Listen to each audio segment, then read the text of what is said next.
आज से मैं आपके लिए राजा विक्रमादित्य की सिंहासन बत्तीसी की कहानियों का संग्रह शुरू करने जा रही हूँ। ऐसा कहा जाता है कि राजा विक्रमादित्य के सिंहासन पर 32 पुतलियां लगी हुई थीं, जो राजा भोज को सिंहासन बत्तीसी की कहानी सुनाती हैं। हर पुतली महाराज विक्रमादित्य की दानवीरता और फैसले लेने के कौशल से जुड़े किस्से राजा भोज को सुनाकर उड़ जाती हैं। इन सभी कहानियों से बच्चों का मानसिक विकास तो होगा ही, साथ ही इनसे बच्चों को कठिन परिस्थिति में सही फैसला लेने का हौसला भी मिलेगा। इन कहानियों से बच्चों को सही और गलत का फर्क भी समझ आएगा। साथ ही उन्हें समझ आएगा कि जीवन में दान और पुण्य का क्या महत्व है। जी हाँ, विक्रमादित्य सिंहासन बत्तीसी की कहानियाँ बच्चों को ऐसी बातें सिखाएंगी जिन्हें यूं ही सिखा पाना आसान नहीं है। विक्रमादित्य का सिंहासन न्याय और धर्म का प्रतीक भी है। चलिए फिर विक्रमादित्य सिंहासन पर लगी पुतलियों द्वारा सुनाई गई कहानियां सुनते हैं। सिंहासन बत्तीसी की पहली कहानी रत्नमंजरी पुतली की कथा। सिंहासन के साफ होने के बाद राजा भोज पहले दिन ही सिंहासन पर बैठने के लिए उत्सुक थे। जब पहले दिन राजा भोज ने सिंहासन पर बैठने की कोशिश की, तभी सिंहासन से पहली पुतली रत्नमंजरी प्रकट हुई। पहली पुतली रत्नमंजरी ने राजा को अपना परिचय दिया और कहा कि यह सिंहासन विक्रमादित्य का है और उनके जैसा गुणवान और बुद्धिमान ही इस पर बैठने योग्य है। अगर यकीन नहीं होता तो राजा विक्रमादित्य की यह कहानी सुनकर फैसला करना कि तुम में ऐसे गुण हैं या नहीं। इतना कहने के बाद पहली पुतली रत्नमंजरी ने राजा भोज को कहानी सुनाना शुरू किया। एक बार की बात है, अम्बावती नाम का एक राज्य था। वहाँ के राजा धर्मसेन ने 4 वर्णों की स्त्रियों से 4 शादियां की थीं। पहली स्त्री ब्राह्मण थी, दूसरी क्षत्रिय, तीसरी वैश्य और चौथी शूद्र थी। ब्राह्मण स्त्री से हुए पुत्र का नाम ब्राह्मणीत था। क्षत्रानी से उन्हें 3 पुत्र थे, जिनके नाम थे शंख, विक्रमादित्य और भर्तृहरि।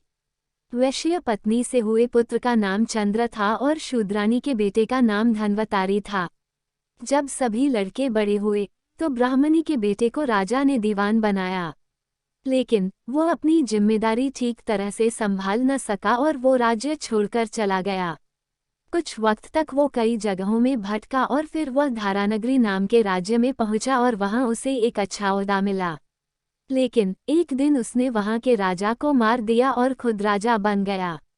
कुछ वक्त बाद उसने उज्जैन आने का फैसला किया, लेकिन उज्जैन पहुंचते ही उसकी मौत हो गई।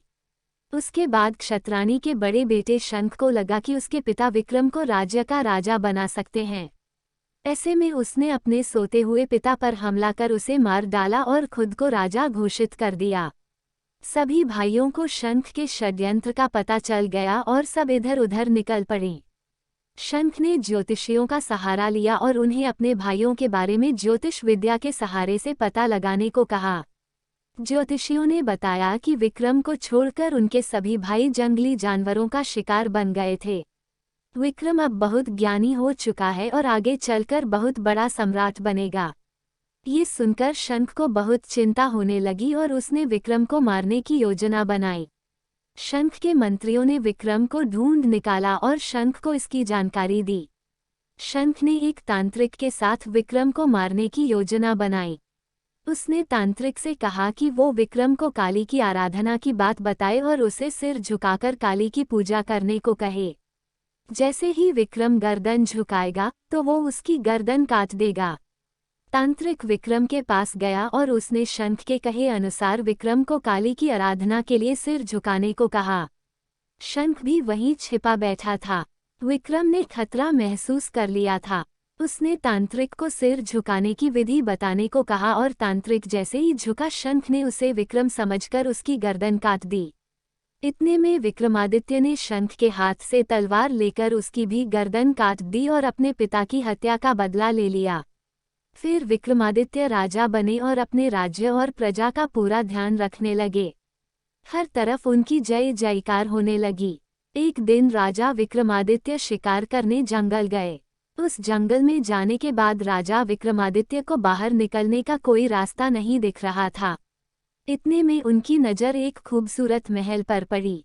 वो अपने घोड़े पर सवार होकर उस महल में पहुंचे। वो महल राजा बाहुबल का था। राजा विक्रम जैसे ही वहां पहुंचे तो वहां के दीवान ने राजा विक्रमादित्य को कहा कि वो बहुत मशहूर राजा बनेंगे, लेकिन उसके लिए राजा बाहुबल को उनका राजतिलक करना होगा। साथ ही उसने ये भी कहा कि राजा बाहुबल बहुत दानी है और जैसे ही विक्रमादित्य को मौका मिले वो राजा से स्वर्ण जड़ित सिंहासन मांग लें। ये स्वर्ण जड़ित सिंहासन भगवान शंकर ने राजा को भेज दिया था। वह सिंहासन राजा विक्रमादित्य को सम्राट बना सकता है। राजा बाहुबल ने विक्रमादित्य का अतिथि सत्कार और राज तिलक किया। इस दौरान विक्रमादित्य ने सिंहासन की मांग की और राजा बाहुबल ने विक्रमादित्य को उसका सही हकदार समझते हुए बिना संकोच सिंहासन दे दिया। कुछ दिनों तक बाहुबल के महल में रहने के बाद राजा विक्रमादित्य सिंहासन लेकर अपने राज्य वापस आ गए।